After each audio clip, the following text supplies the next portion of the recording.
thing that's Walnut. Nice and hard. Yeah. Come here, Carl. First time you use it. Chair, Harry Meyer. Here. Vice Chair, Gary Delvo. Here. Jim Bloomrick. Couldn't hear that, Dale. Alderman Joe Moore. Present. Melanie Parma, Matt Schuler, and Tom Weber asked to be excused. Ask for a motion to approve the agenda, so. So moved. Motion by Jim, second by Joe. Those in favor say aye. Aye. Opposed, carried. New business. Consideration of possible action on request by neighbor Works Green Bay. Chair, is it possible at the agenda point that we would move an item? Sure. Oh, yeah. Request just because you have external here to move number 5 up to number 1. Sure. Just take care of that right away. Revise my motion to include that effect. How about you, Joe? So Yeah, I'll I accept that amendment. we'll just do it. Okay. Under new business then, we're consideration of possible action on term sheet with TWG Development LLC for the Broadway Lofts Rail Yard Project at 420 North Broadway, parcels 61756. All right, thank you, Chair. So this is a project that we had talked about at our Many last times. meeting. Yes. So TWG Development from Minneapolis is proposing to build apartment project, multifamily residential project at the north end of the rail yard site. They were last year, the RDA granted them $100,000 worth of home funding for the project. They're in the process now, as I mentioned last time, putting the pieces together for the WIDA application in order to secure WIDA financing for this project to go forward.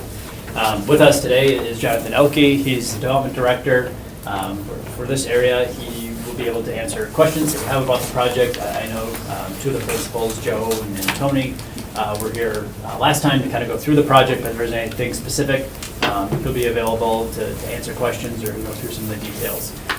With that, in terms of putting together the pieces for this project, again, just to illustrate, you're looking at building, 3 structures. The first is this main structure, 4-story, 93 rental units, and then 2 townhome kind of structures, 7 units apiece, with a mix of 85% affordable, 15% market. With that, we feel this is a very good project in terms of, I think you saw the article and we talked about last week, the shortage of affordable housing, especially in our downtown area, and what this brings in terms of additional residents to the area. With that, we have a gap in financing that was demonstrated last week and then discussed, and thus the request for additional participation from the city, the Green Bay Housing Authority loan, the home funds. This would be looking at providing some TIF assistance to this project. And so this term sheet would look at allocating some pay-go to the project.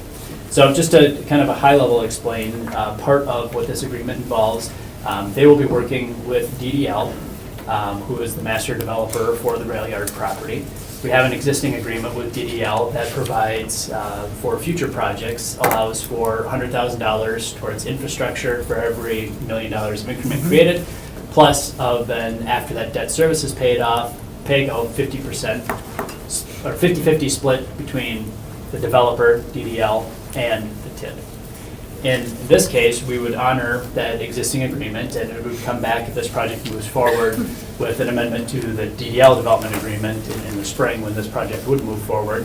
But what this term sheet is looking for is to take that 50% of the pay-go that was going to go to the TID and have the city reallocate that percentage to TWG as the developer. So in essence, the structure for DDL would remain the same, but as far as the city's portion, instead of putting that into TID 14, the request would be to take our portion and put it into this project. Part of that we feel is important in terms of getting some of the development moving in that area. I think in terms of just looking at the affordable housing shortage, we feel it's a very important project. In terms of what it offers and in terms of our housing products. And I think, again, you look at the broader scope of our department and the Redevelopment Authority and what it's trying to do in terms of, providing, additional options, especially when it comes to housing and the residential.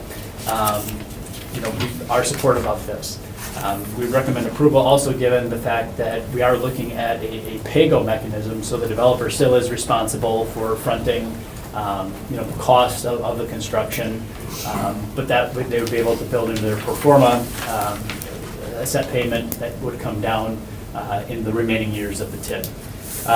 With that, right now, one of the things that we talked about and the challenges with this project is that the affordable housing component of it, because of the rents, this project will probably assess at about $5.5 million. That's what we've worked through with our assessor. So with that, in terms of kind of laid out the proposed taxes that will be coming in after that, taking a 50%, and if you look at the term, the lifetime that is left within the TID, this is a 27-year TID, it goes till 2033. We'd be looking, after the debt service is paid off, at about $360,000 contribution from the city. That instead of going to the TID, would be going to this developer. Now, the term sheet states $1 million cap within there. That is the gap that has been demonstrated. If rents do come in higher, it does assess higher. It does allow for some room to be made up to put the incentive at a higher level. I don't think we're going to get there, but we also don't want to just kind of have an unlimited cap in terms of, I think it's appropriate that if it would hit that threshold, that money then continues to go back into the TID. So with that, we feel this is a very good project, and it was discussed last week what it brings to the area, and we recommend approval. With that, I'd be happy to answer questions, or also we have the developer here. Open the meeting. Yeah. Ask for a motion to open the meeting, public discussion. So moved. Gary, second by Jim. Jim, those in favor say aye. Opposed, carried. Who is the person? Mr. Jonathan Elke, Okay. and he is with TWG Development. All right. He wants to come up. Where's the and- podium? Oh, it's hiding. No podium. You have to wing it. No, we'll Stand, get the that's podium right. out. See what I can Oh, there do, it so is. alone standing out there. It's heavy. Shop class one. Use it on daily. Thank you. Sure. How are you, sir? Maybe you could give us a little bit of timeline on the project. On the project, the timing is, so next week, Friday, there's an application that goes into WIDA. Oh, go ahead, sir. All right. So there's an application that goes into WIDA on Friday next week. And WIDA spends about 5 months reviewing all the Yeah, wow. applications that come in across the state. And then in early March, at their monthly board meeting, they will announce their selected awards. And how that works, it's a very competitive process. They use a scoring system to determine which projects they're going to fund. Typically, it's less than 50% of the projects that get submitted are selected for funding. So if you're selected for funding, that happens in early March. The next step is to find an investor. So when you get that award of tax credits, you actually don't use them. You bundle them and you sell them to an investor that's going to use them to reduce their tax liability. And so typically it's a bank that purchases them. And so you find that investor, you sell the credits to them, and then go through a closing process. And that involves, getting permits, getting to 100% drawings, and so on and so forth. And it takes about 6 months. So you're closing in late 2018. It's about a 14 to 16 month construction period. That's what we're anticipating. So honestly, you're looking at projects that's finished construction late 2019, early 2020, fully leased. In this market, I would say less than 6 months. Have you had some experience with WIDA in the past? We haven't put an application in. We've cobbled together some project ideas, and due to our lack of experience going through the application process, I will say I've met with WIDA several times to introduce TWG and who we are. We hired a consultant, Baker Tilly, Bill Borger. He used to work at WIDA for 8 years, so he pretty much wrote the QAP. So he's a very highly qualified consultant. He's been giving us great tips in putting that application together. Given what's going on the national level with the House and the Senate tax bills, is that going to impact the WIDA tax credits at all? It will. The way the credits are sold today, banks are assuming a corporate tax rate of 25%. So right now, today, the Senate bill is at a corporate tax rate of 20%. So obviously, that reduces the value of your tax credits. So typically, in today's market, they're selling for about 90 to 94 cents on the dollar, depending where you are. So I anticipate if you go from 25% on a corporate tax rate, it's almost a penny per percent reduction. So we're bracing for, instead of selling at 91 cents, probably around 86, 87 cents per dollar of credits. So we're well aware of the ramifications, and we will plan accordingly. So you factored that into your financing? Yeah. And we anticipate Rita will do the same thing. I know, Kevin, we're going to be getting into all of the TIDs, but how would you characterize 14? TID? Yes. Look, I think it's healthy. I think in terms of what has been represented in the documents, and we'll get in, 2016 was a low year overall because we had a lot of agreements and obligations in terms of cash output without yet projects coming online, which I think one of the sheets you'll show coming on 2017. Also, I think you will see that, in 2016, Redevelopment Authority owned the property, Yes. so it's a double hit of, there's not increment coming on from those 16 acres that we owned at the time. So with that, and I think I discussed a little with Alder Moore about this in terms of, I would consider this aggressive in terms of, look, we're basically allocating all of the increment more or less to a project. Right. With that, I think, given the time constraints of where the TID is at, we're almost halfway through the TID, so in terms of there's not that much time to make back. But one of the other things is the TID is more or less the rail yard development. Yes. You also include the chamber building on the corner, and the little insurance building, but otherwise, more or less, TID 14 is in the hands of DDL, it's one property. Right. So in terms of our ability to use TID funds, one way or another, they're gonna go back somewhere within that district. And so the recommendation was to be, in order to get development moving along there, and I think we've talked about this piece of land. If we were to hold on to it, this would be the most difficult piece of land to sell. Right. So I think it needs the most incentive in terms of having somebody move forward with it. That's why I would recommend what we have here. What I wouldn't recommend, which, it has been done before, is going over and above and kind of dipping into the till that you'd have to sacrifice a future project. And that is, providing funds or cash in hand or making an obligation that dips into the existing funds. In essence, we would, in this case, would just be allowing the developer to recoup all of their incremental taxes. Right. So at the end of the day, I would consider it a cost neutral that, okay, they're recouping all their incremental taxes, but that would also be the same as the project not happening. We Sure. wouldn't be creating any, but we also wouldn't be giving any Right. away. You don't expect any request to extend this to? No, and that's been something that's been discussed, and I think one of the things that we've talked about is I would like to work within the parameters of what we have right now. And that has been a point of negotiation, and as far as making that request, we have recommended against doing that. So it won't go to the full $1 million payout because of the 16 years left? Correct, very unlikely, and the million was probably a high cap. Given the numbers right now, if you look at, let's just say, in the numbers I used, okay, it's a $5.5 million assessment. That means a $550,000 loan to DDL to pay the project grant, 4%. After you pay off that debt service, what's left over is about $720,000, split 50-50. Our portion would be $360,000. It's probably going to be somewhere around that. I think conservatively we estimated in terms of the rents, but I'd rather be low and come in higher. Just a quick aside, I think that's one thing you see in the TID reports. That area has been appraising higher every year. Just in general, the real estate prices in there have been growing, so we've been able to reap some increment from that.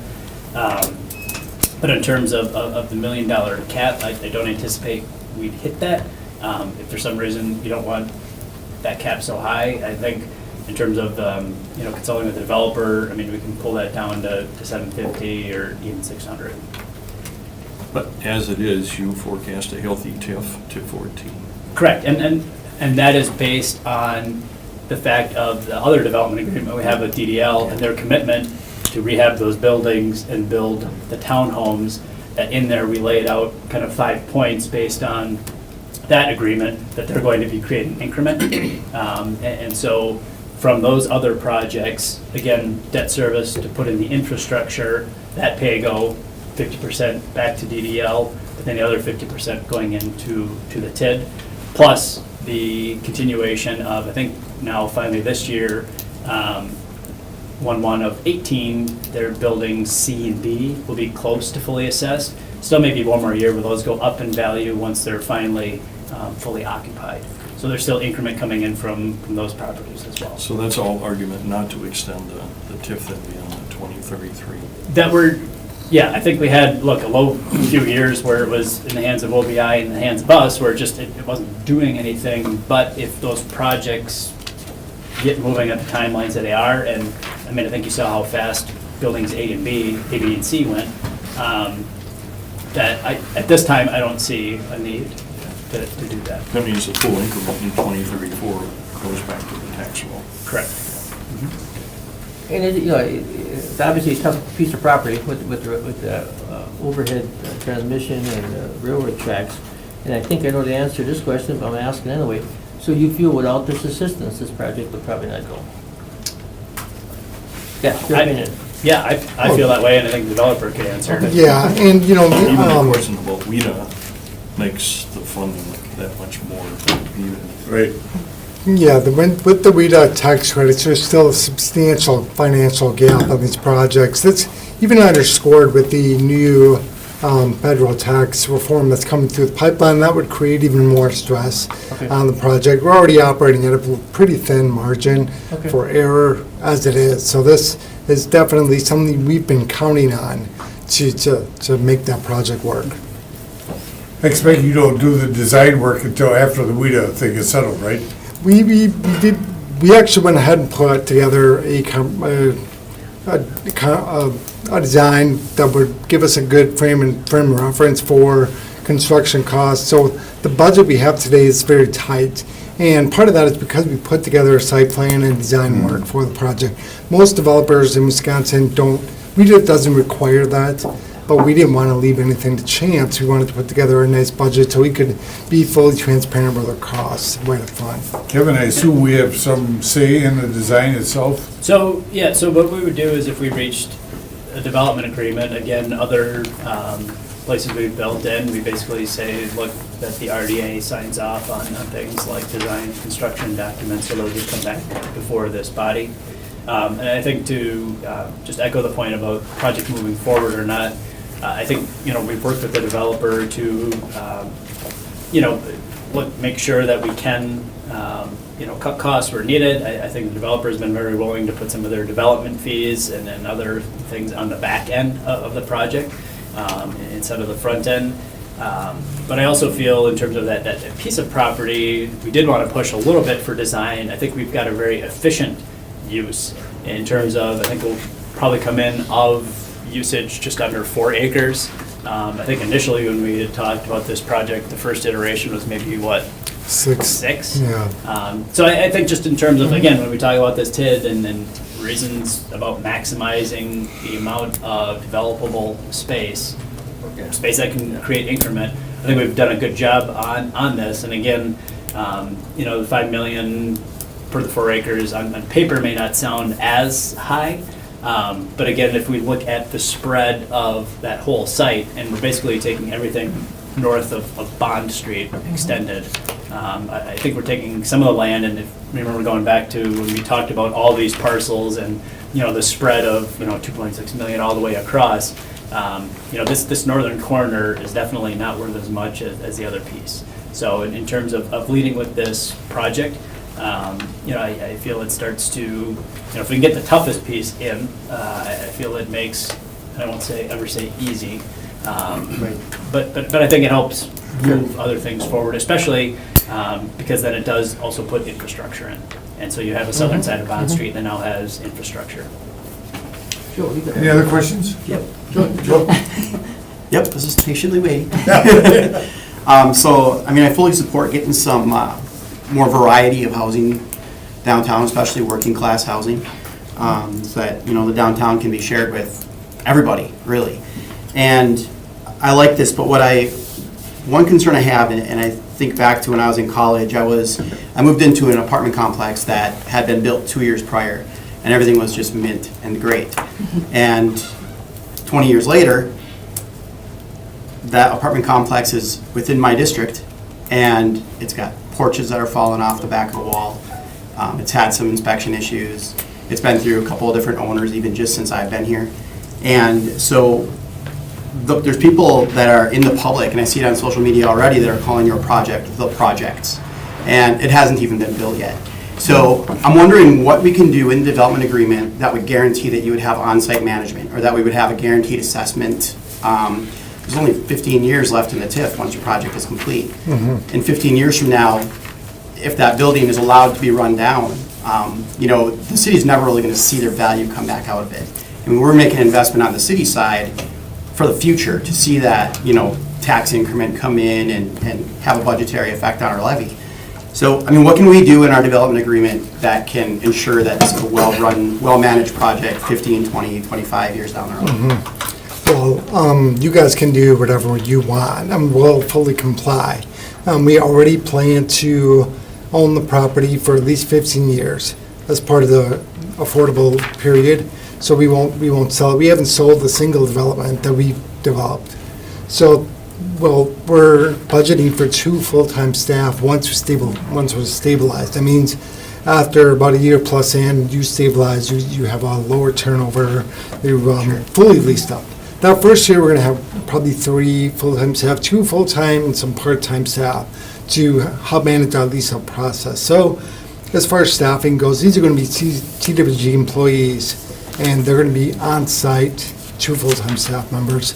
We're going to be the owner for 15 years. A lot of times that disrepair comes because of switching owners frequently. You know, new management companies, you know, changing hands, so things fall through the cracks that way. They're also the primary investor, that bank I talked about before, that is going to buy the tax credits. They're buying in for 10 years, 10 to 15 years.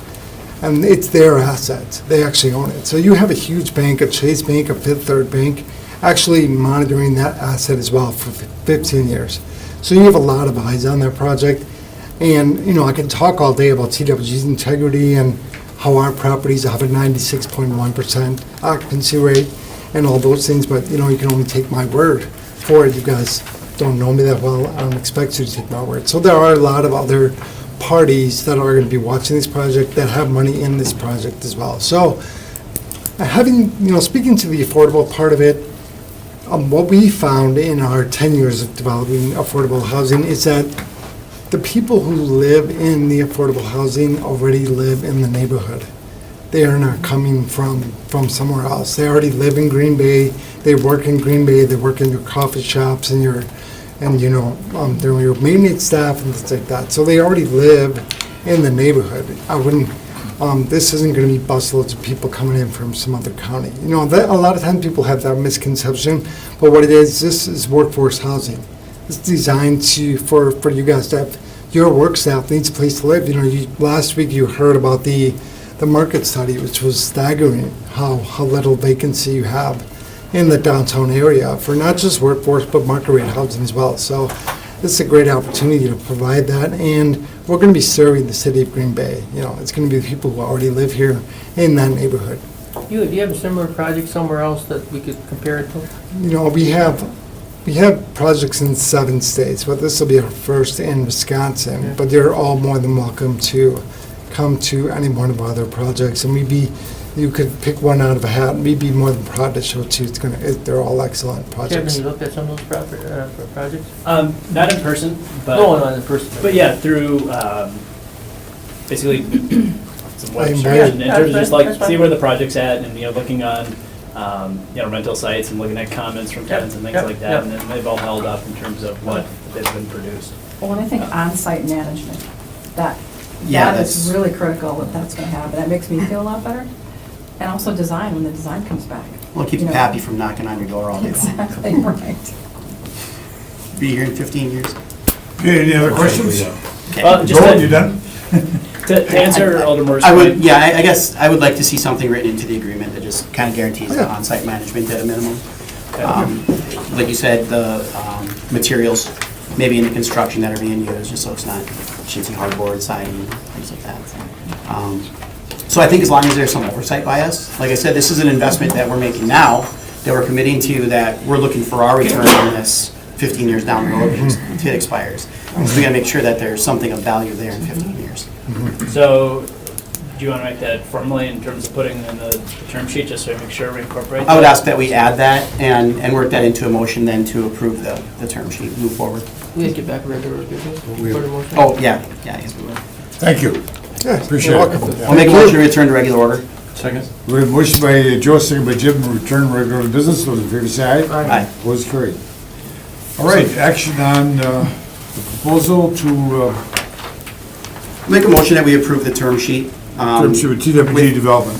Yeah, with the, caveats that you added to it. Perfect. You got those? Yes. Okay. You got him? Yep, and I think, so I've got the commitment to an on-site manager. I just wanted to clarify, as far as, retaining the assessed value, we have in the master development agreement, we have, look, you have to hit these values and retain them to the end of the TID. Right, and it should would fall most under that likely be umbrella. incorporated into that. Okay.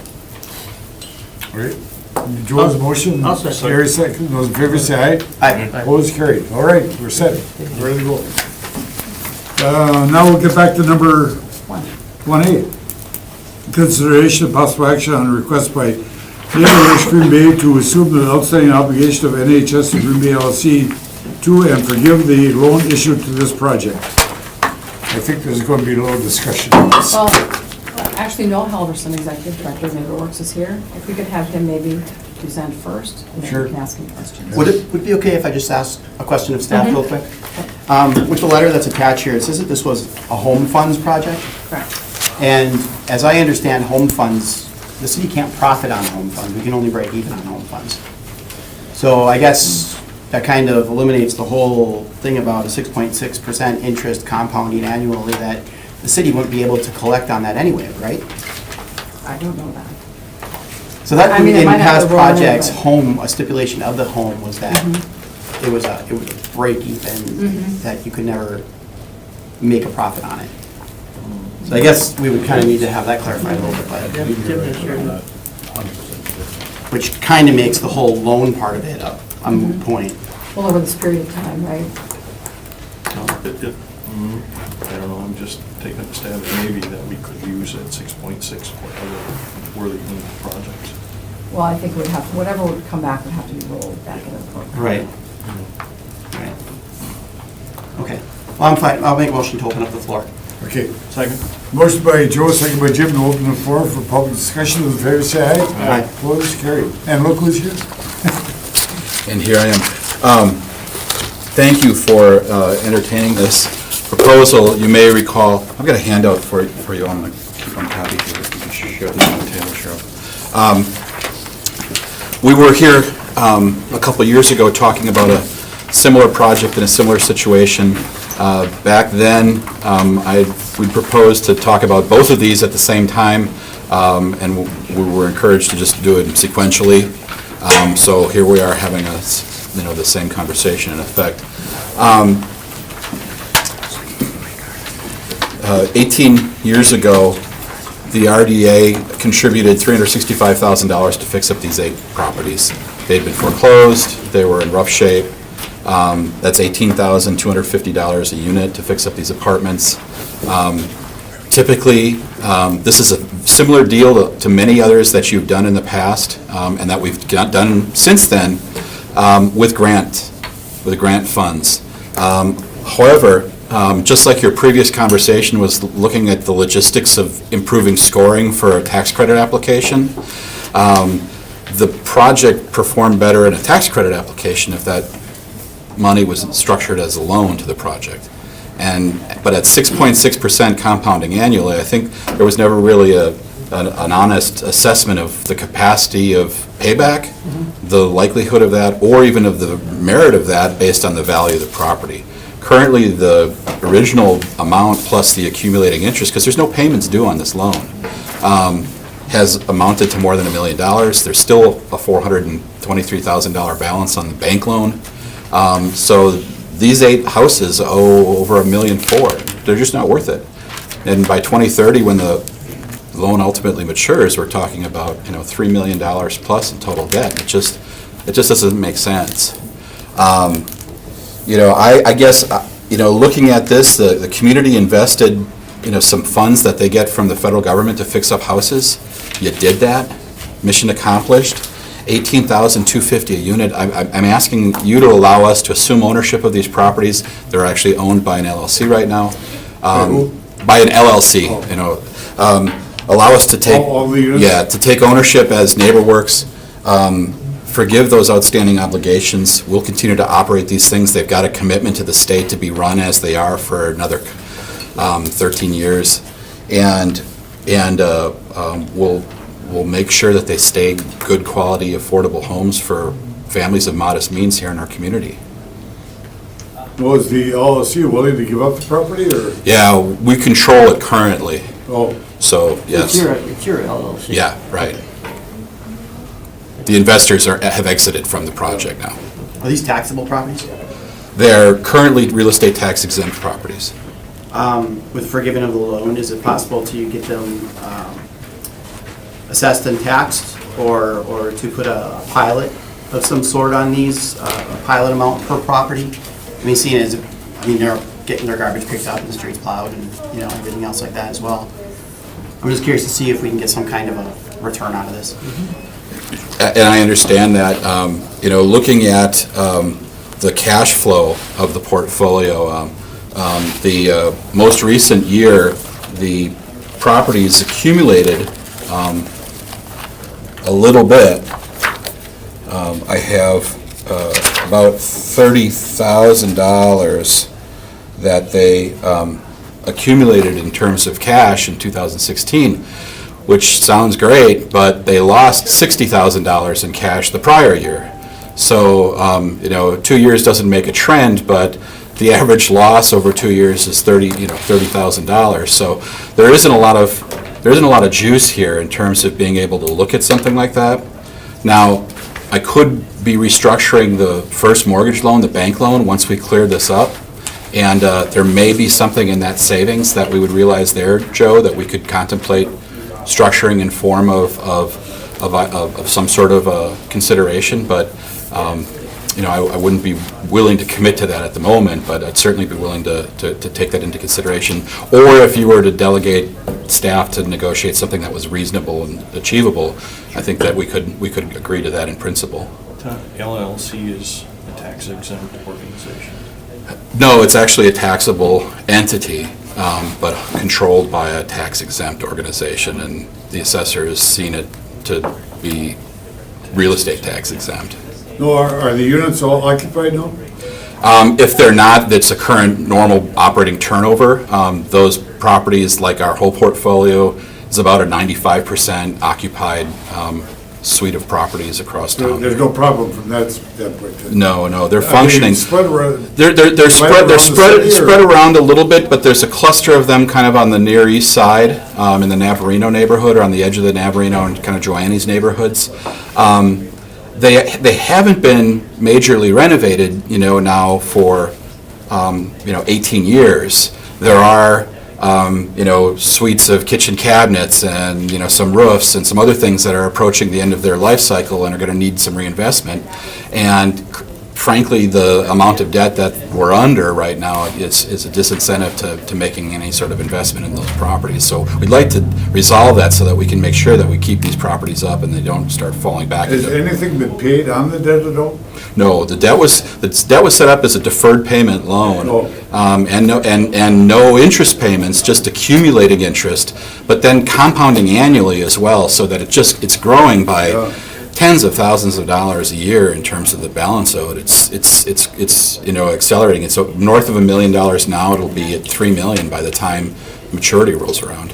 And you can look at those, those properties are never going to be worth $3 million, so. right. This shouldn't have been done. Yeah. This shouldn't have been set up this way. I mean, I know it was something where people were going, yeah, let's make this work, let's get this deal going. There was a couple of different portfolios of real estate at the time, and I think the team here at City Hall and our organization said, we can figure out a way to do this. We'll deal with that later. This is the later. Do we have any of the original documentation showing what the intent was? I mean, I've got a $8,500 HUD loan on my house that I have to pay when I sell it. And I know that if I show up and say, well, the intent was that was going to be written off when I sell, that there would That might definitely be not some fly. proof presented saying, no, you owe us. I actually looked So up. I'm kind of curious. When we took the initial action on LLC 1 in 2013, our staff person, Krista Baton, who's now Krista Cisneros at the time, did the record search on this one, and noted in the meeting minutes from when this was initiated that the intent was $300,000 grant. Grant. So it was intended as a grant originally. Okay. And then it was changed into this loan for the tax credit purposes. So if you're looking for the intent was a $300,000 grant. Hey, if that was the Which is kind of intent- the standard operating procedure back then. Yep. but- And if that was the intent, and that's what all this project was based off of and established off of, 20 years later, I'm not going to be willing to change the terms on it. But I think that the proper action, when we take it, would be probably to refer this back to staff just to see about negotiating some type of a pilot or. Well, here, Is time of the essence with this. it is, because I'd really like to resolve this before 12/31, because if we don't, we've got audit issues and a whole bunch of stuff that's in the air. But I think another way to maybe look at this, Joe, rather than a continuing cash out, which in a situation modeling these properties, I'm leery of right now, because they're kind of running close.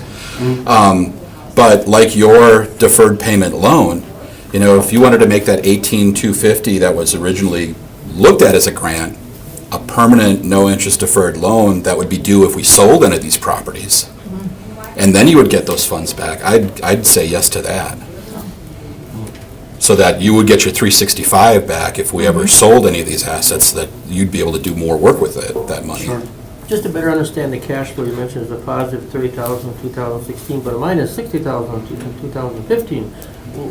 What created the minus 60,000? I think we did more capital improvement work in 2015 than we did in 2016. We did have, some of the things like a couple of roofs and some other stuff that we're starting to do big work on.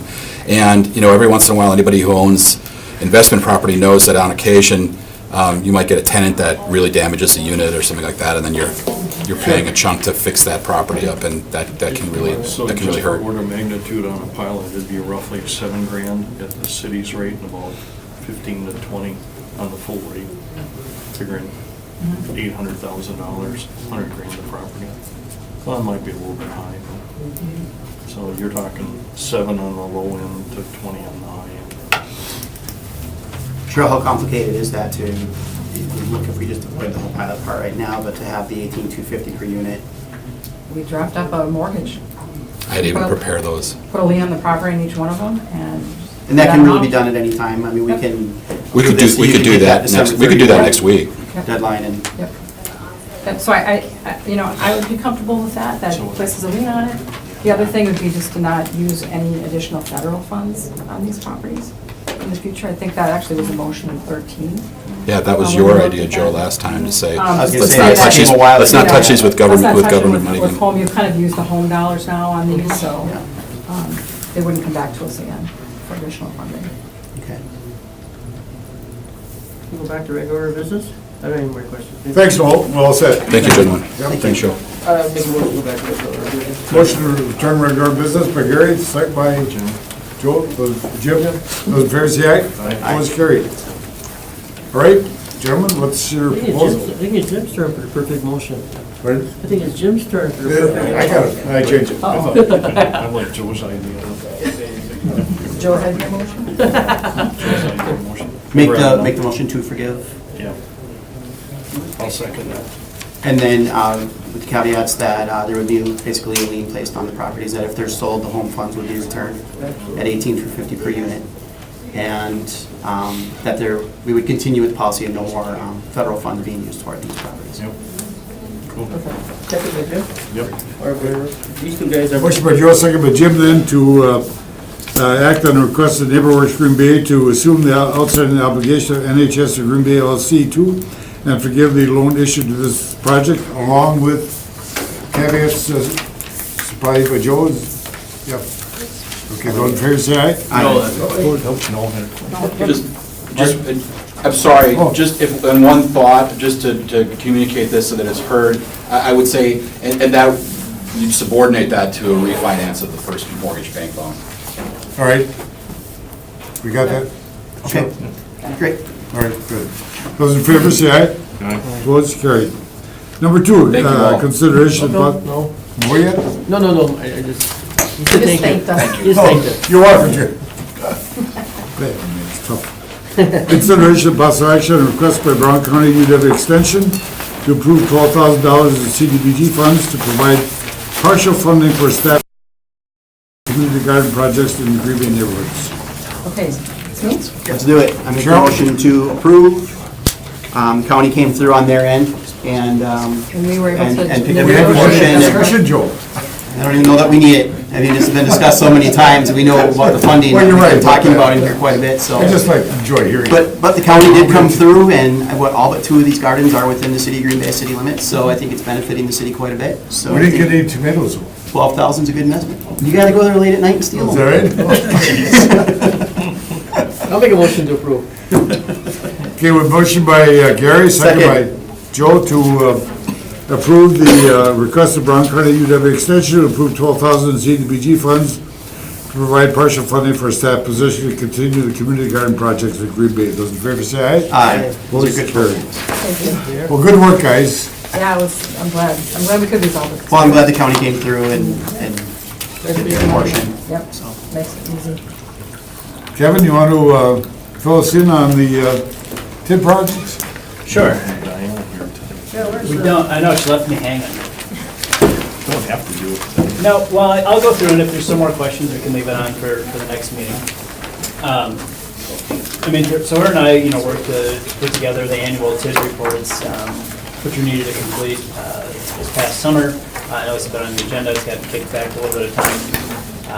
But I just wanted to go through, so first, just including your packet, there was a map that shows all the TID districts. And these are since we started doing TIDs. 1, 2, and 3 are gone. So we'll remove those in future maps. But as far as our active TID districts, we have 4 through 18. And on that, I just wanted to go through the sheet that says TID Annual Report PE 300 summarized. That's the one, this table? Right. Yep. And what it is, this is what we are required to submit to the state annually.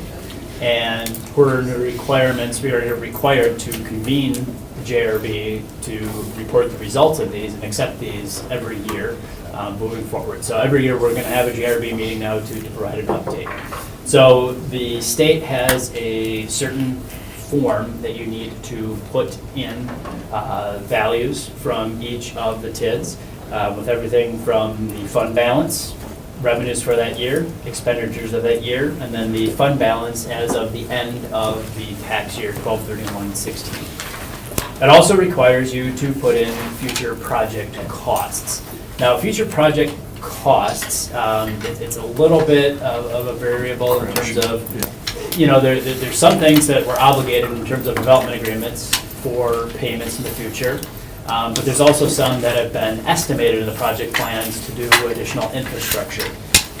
What happens is, and why the surplus or deficit number looks atrocious for most of these, it basically says, here's your fund balance as of today or 2016, but here's your future project cost, which may be another 2 years or another 20 years. You have to balance those out right away. So, What it really misses is projected increment for the remaining life. correct. So But that is not part of the state form, so it looks like everybody's TIDs are We'd like to underwater. know, though, They're what not we gonna do. make- Yes, Yeah. right.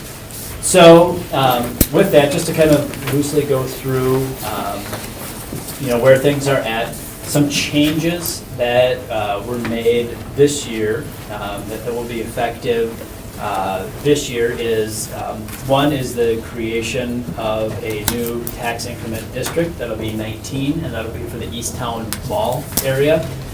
So that'll be mapped, that'll be basically the area just east of Mason and Main, where number 10 is there. Basically the area between east of Main Street, south of Mason, north of Auto Plaza, and then west of basically Is that a subdivision. project for next year, Kevin, or? So the TID went into effect 1/1 of this year. Oh, So it was created this year because basically we had our lowest point with Cub Foods, East Town Mall, and all those other properties Right. there, which now, that let's just say the Cub Foods has That's good, there you go. two of the stores open, they'll have all three by the end of the year. So 1/1 of 18 will be generating increment that can help pay for that project for our agreement.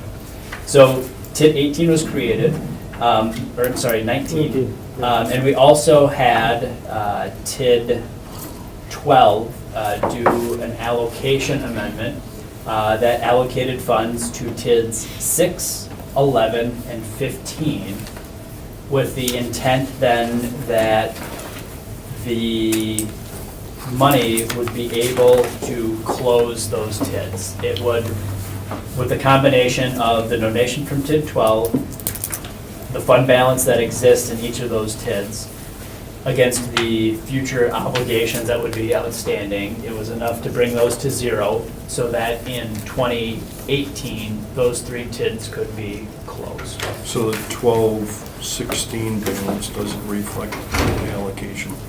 It does not, because this is the end of 2016. You didn't used to be able to do that, right? Go between TIDs, or that always been able? You can, yeah. I know you can now, but has that always been like that?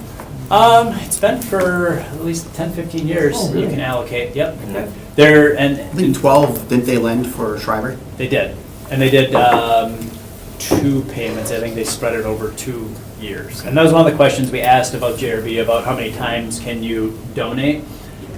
You can donate as many times, but once you donate, you can't extend the TID anymore. oh, Because basically you're saying you got enough money in there to donate others, there's no Right. reason to keep this thing going. So once it makes a donation, you're not allowed to extend anymore. Which was also discussed at the JRB about a timetable for shutting TID 12 down early.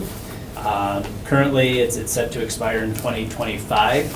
As we've talked about here, the Erie Road development with Nature's Way, we would like to use some of that fund balance to put in the sanitary and storm Oh, sewer sure. in that area to Sure. basically open up Yep. the next phase of the I-43 business park. Yes. And use some of that fund balance to improve Erie Road. Once that is complete, we will be able to kind of project out any other remaining expenses that are in TID 12. But I think, and I told the JRB, that we could plan on shutting that down a few years early, 2021, maybe even 2020, if the numbers come out right. So with that, we'll be looking, in 2018, or effective 1/1 of 18, to have 6, 11, and 15 closed. Those are TIDs that just, there hasn't been a lot of action, there's been some decrement, but we don't have really any big pending projects in any of them that are set to really create increment. So we feel it's in our best interest to look at, closing those down. And in the future, if we would look at creating new TIDs to have more strategically and smaller TIDs that really kind of encompass projects and our time with new projects coming online. I think also discussed last year, and part of the things we talked about here, 2 other TIDs for consideration that would be 1/1 of 18 would be one for the Whitney School neighborhood and the second for the shipyard area. Yes. With TID 15, Yes. seeing as that runs right down my street, Yep. my only question would be on that before we close it is to make sure that we're not, look, if that ends up being the area where the new police and fire headquarters comes, I could see there potential of maybe some other development around it. So I guess I would just want to make sure that no TID's going to be needed for any infrastructure needs there, where we may be able to see some kind of, especially with the redevelopment of the entire street now. So I see where the balance is on that, and it's been like that for a long, long, long time. Yeah. So I just don't want to act in haste now, eliminate it, because I think it's a lot easier probably to eliminate a TID than it is to establish one. So, Correct, and I think one of the things we would look at, and just depending, one, if police and fire would go up that way. But also just what properties it would include, because that includes a lot of residential in there right now, which we may be taking out a few more houses. Right. And I would rather close it before we take those houses out and put this further in negative balance. Gotcha. So that we don't end up in a bigger hole than, oh, police and fire doesn't go there. Now instead of being 111 in the hole, we're 500 in the hole. So this would be actually more, there's more benefit to closing this before we even start moving houses or relocating I would- anything for the Webster Avenue reconstruction. As soon as possible, yes. Okay. That was part of the reason for that, Nope, because perfect. That answers- there might be stuff coming down before it goes out. Right. Nope, that answers that. Thank you. Okay, sure. So I don't like the format of the report. And Then I- you I can don't- talk to the DOR and the state. Well, we about- can make our own, we can make our own. I know, yeah. yes. So here's what I Yeah. recommend in the future, because it's hard to look at this report and know whether I should be concerned about one district or another without taking into account the tax increments between now Future. and the end of the Yeah. TIF district. Or reallocations, like we had with 12 and the other 3 districts. Or perhaps major increment coming online that's not reflected in the tax increment column. Sure. So I'd probably like to see those segregated out. You know, the increment that came in last year extended out to the remainder of the The TIF. life of the district. Right, then what does that do for the surplus or deficit? So you can put your thumb on, well, that one's healthy even without any additional allocation or increment, and so on. So that, I'd like to see that Sure. in the future. That's my first point. Second one is, if you have heartburn on any one of these, or two, is it Military Avenue or? So, to address the first point, I think Director Allenbacher and I have talked about just a format for these, because, yeah, if you put it as the state does it, it doesn't show you anything.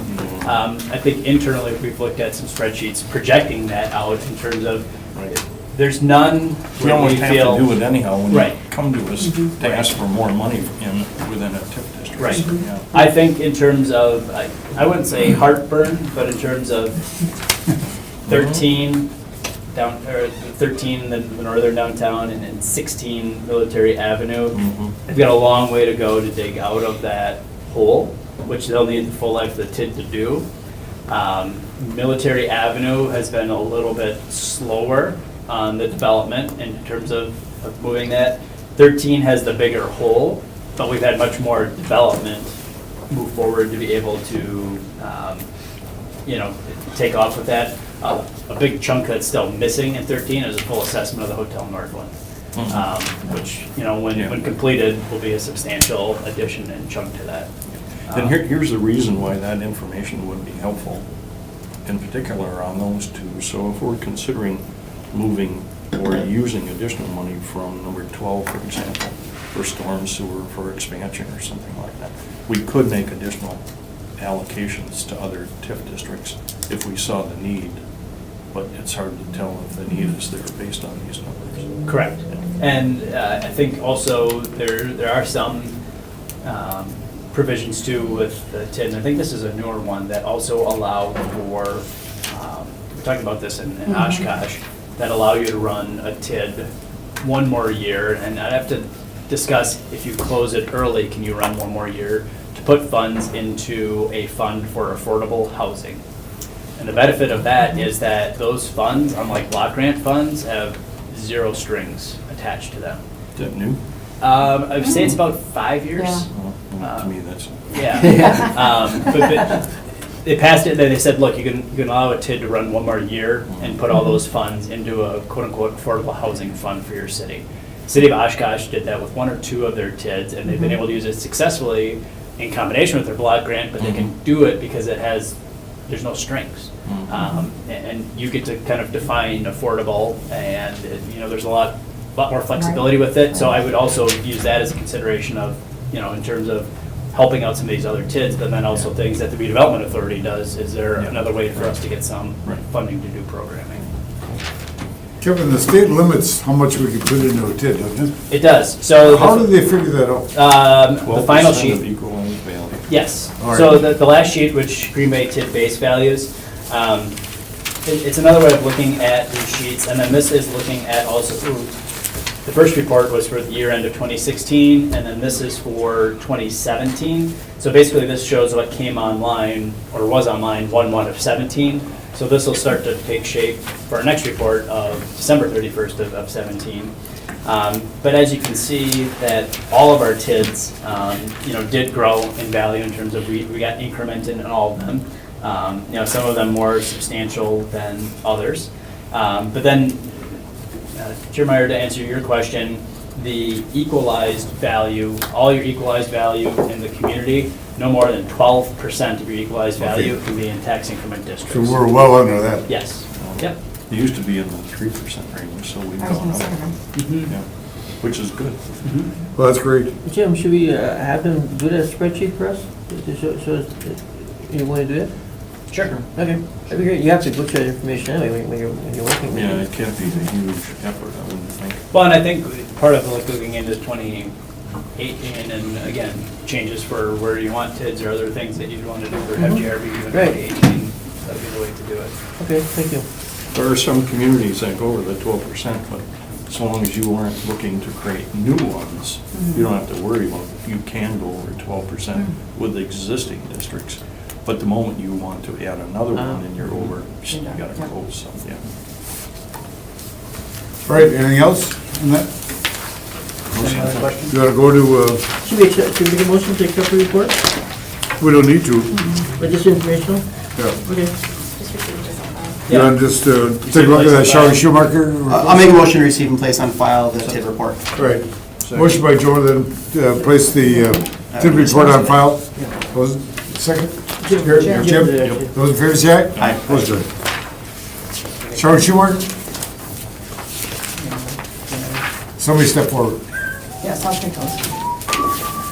I don't know, I saw he had one. He had Yeah, one. we've got. You have one? Yeah. Yeah. Is this request out? So this, and I think Ken was gonna be here, but if he's not, do you want to talk, or you want me to talk? It's pretty straightforward. Yeah, you go ahead. I just Okay, briefly so in reviewed short, it. we would like to put out a request for proposals for the Shower and Schumacher buildings. It's our old favorite friend, but I think we have some momentum in terms of interest in here, and I'll give credit to our ED team, who put together a very nice event, and basically we had a lot of people who were developers who were interested, but really didn't know like what to do with it, and we had a lot of people who would be good tenants and wanted to use the space, but they're not developers. So a few weeks ago, we had an open house, got over, 50 people through the doors? How many? 50. Really? Yep. That's pretty good. Yeah, it's very good. And basically, for sure have, I would say, at least 8 solid leads in terms of who we'll be sending this to, in addition to broadcasting to the public, of how do we get these buildings moving again. And I think we've got some creative ideas out there. We would like to see those put into some formal proposals for us. And I think part of what we would consider is, look, we would consider maybe 2 standalone projects. Maybe somebody wants the shower building, maybe somebody only wants the Schumacher building. I'd like to hear it, or I'd like us to hear it here, and maybe it's a partnership that works that way. Maybe it ends up being not much, or maybe Redevelopment Authority or the city decides to take a more active role in one. Or maybe we do have that developer who gets it and then is able to put together a proposal. With that, this is just a draft of the proposal that we wanted to put out there. We wanted to provide RDA an opportunity to look through and comments. If you want to make any now, or if you want to feel free. Our goal was to put this out tomorrow, with the intent of. I'll get you tonight. To provide a few weeks then for people to go through, submit a proposal and a package, with the goal then that this would come back to the Redevelopment Authority at their February meeting. I think getting it out as soon as possible is the best thing to do. Well, yeah, it is. We also, I mean, thanks to your efforts, have allocated some funds to stabilize the buildings over the winter. We took care of some roof, some leaking. We're going to get the buildings heated for the winter, so we're in good shape there. And look, we would just like to see what is out there again for proposals. I know we've kind of taken one off as they've come. Somebody's approached us, we've done a planning option, they've done their due diligence, and we've ended up not going anywhere. And we've had that probably 2 or 3 times since I've been here. But we'd like to, I think, put an end to that cycle by just, doing a formal proposal and then seeing what we can get and hopefully move forward with a good project that we can get moving. To generate enough time for folks to get the proposals back? I think so. I mean, it's a balance of, I think we're really interested in just, some conceptual stuff, going over the holidays. If you wanted to put a little more time, we can. I don't want to take a lot of time. I don't want to miss the summer building window. Right. If somebody's going to get That's to most town on important. this. Right. Yes. So I think if they're serious. And again, to spend enough due diligence, you need some concept plans. Probably not going to do it for our architectural set. But look, we've also done a lot of work. That there's a lot of info available. I mean, BSA went through and did a structural analysis. That can be made available to them. We've got the historical research on it. That can be made available to them.